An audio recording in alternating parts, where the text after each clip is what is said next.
काही लोक विधेयकाचा एकही अक्षर न वाचता विधेयकाविरोधात बोलतात. विधेयकाविरोधात बोलणं म्हणजे कडव्या डाव्यांचं समर्थन करणं. नाव न घेता उद्धव ठाकरेंवर मुख्यमंत्री फडणवीसांची टीका. ठाकरे बंधू एकत्र येण्याच्या चर्चेनंतर शिंदेंच्या शिवसेनेचा उद्या जाहीर मेळावा. ठाकरे बंधूंवर शिंदे कोणती भूमिका मांडणार याकडे लक्ष. पैशांची चिंता करू नका, पैशासाठी काही अडलं नाही, पैसे देणारे आम्हीच आहोत. पैशांच्या बॅगेवर मंत्री संजय शिरसाटांचं पुन्हा नवीन वक्तव्य.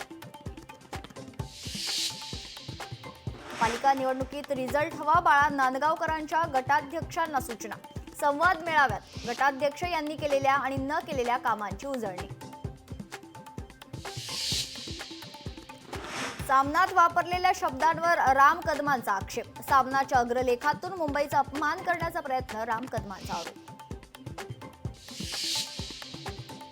शक्तीपीठ महामार्गाच्या मुद्द्यावरून राजेश क्षीरसागर आणि सतेज पाटील यांच्यात जुंपली.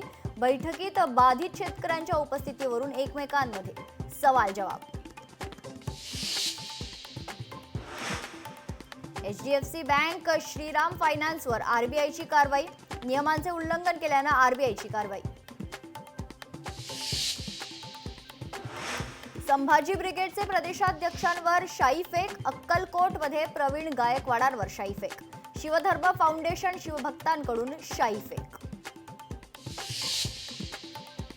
तुळजाभवानी मंदिर पहाटे 1 ऐवजी 4 वाजता उघडणार. भाविकांची कमी झालेली गर्दी लक्षात घेता मंदिर संस्थानाचा निर्णय.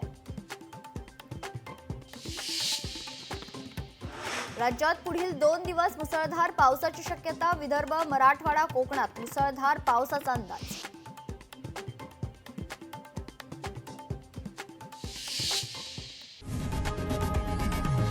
लोकशाही मराठी ऐका, पहा, जागरूक रहा.